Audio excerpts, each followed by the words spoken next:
அழகான கிராமத்துல ராமுன்னு ஒரு அன்பான பையன் வாழ்ந்து வந்தானாமா. ஒரு நாள் ராமு காட்டு வழியா நடந்து போகும்போது ஏதோ சத்தம் கேட்டுச்சாமா. என்ன சத்தம்னு திரும்பி பார்த்தா முதல்ல ஒரு வலைக்குள்ள மாட்டிருந்துச்சாமா. காப்பாத்த சொல்லி ராமு கிட்ட கேட்டுச்சாமா. உடனே ராமு, நான் உன்னை காப்பாத்தினதையும் நீ என்னை சாப்பிட்டுட்டா என்ன பண்றது அப்படின்னு கேட்டானாமா. அதுக்கு முதல்ல, நீ என்னை நம்பலாம், நான் உன்னை எதுவும் பண்ண மாட்டேன் அப்படின்னு சொல்லிச்சாமா. முதல்ல சொன்னதை நம்பி ராமு காப்பாத்துறதுக்கு போனானாமா. அவன் அந்த வலையை எடுத்ததையும் முதல்ல ராமு பிடிச்சிருச்சாமா. உன்னை காப்பாத்துனா என்னை ஒன்றும் பண்ண மாட்டேன்னு தானே சொன்னேன், ஆனா இப்ப நீ என்னை பிடிச்சிக்கிட்ட அப்படின்னு ராமு கேட்டதுக்கு, நான் இந்த வழியா ரொம்ப நேரமா உணவு இல்லாம மாட்டியிருந்தேன், இப்போ உன்னை விட்டா வேற உணவை தேடி அலையணும், அதனால நான் உன்னை சாப்பிட போறேன் அப்படின்னு சொல்லிட்டு முதல்ல சாப்பிட போச்சாமா. உடனே ராமு, ஒரு நிமிஷம் நான் இதை சொல்றது மட்டும் கேளுங்க, இந்த வழியா வர 3 பேர்கிட்ட நம்ம கேட்டு பார்க்கலாம், அவங்க எல்லாருமே என்ன சாப்பிட சொன்னா நீங்க என்ன சாப்பிட்டுருங்க அப்படின்னு ராமு சொன்னதையும் முதலையும் சரின்னு சொல்லிச்சாமா.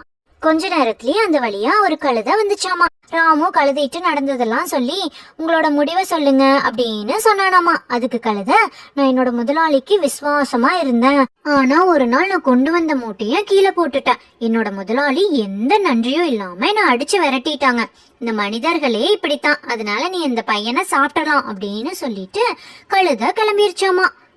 இத கேட்டதையும் முதலைக்கு ஒரே சந்தோஷத்துல ரெண்டாவதா யாரு வருவாங்கன்னு வெயிட் பண்ணிட்டு இருந்துச்சாமா. அப்போ வயசான குதிரை அந்த வழியா வந்துட்டு இருந்துச்சாமா.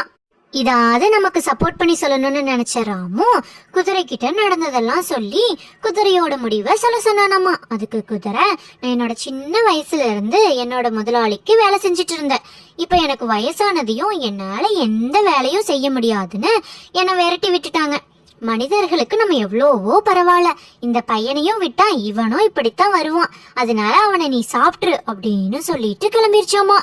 பாத்தியா, 2 பேரும் உன்னை சாப்பிட சொல்லிட்டாங்க, எப்படியும் நீ தான் இன்னைக்கு என்னோட உணவு அப்படின்னு முதல்ல சொல்லிட்டு இருக்கும் போதே 3ஆவதா முயல் அந்த வழியா வந்துச்சாமா.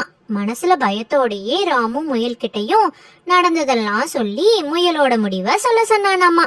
அதுக்கு முயல், நீ சொன்னதெல்லாம் எனக்கு ஒண்ணுமே புரியல, என்ன நடந்துச்சுன்னு செஞ்சு காமிங்க அப்படின்னு சொல்லிச்சாமா. எதையும் யோசிக்காம முதலையும் ராமுவை விட்டுருச்சாமா. உடனே ராமு வலைய எடுத்து முதல மேல போட்டுட்டு ஓடி வந்துட்டானாமா. ராமு முயல் கிட்ட, என்னை ஏன் காப்பாத்துனீங்கன்னு கேட்டானாமா.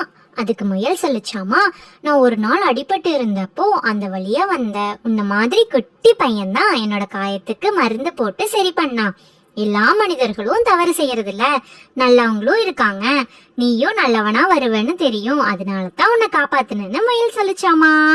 தனக்கு உதவி செஞ்சவங்களுக்கு துன்புறுத்தினால முதல்ல திரும்ப வலைக்குள்ளேயே மாட்டிக்கிச்சு.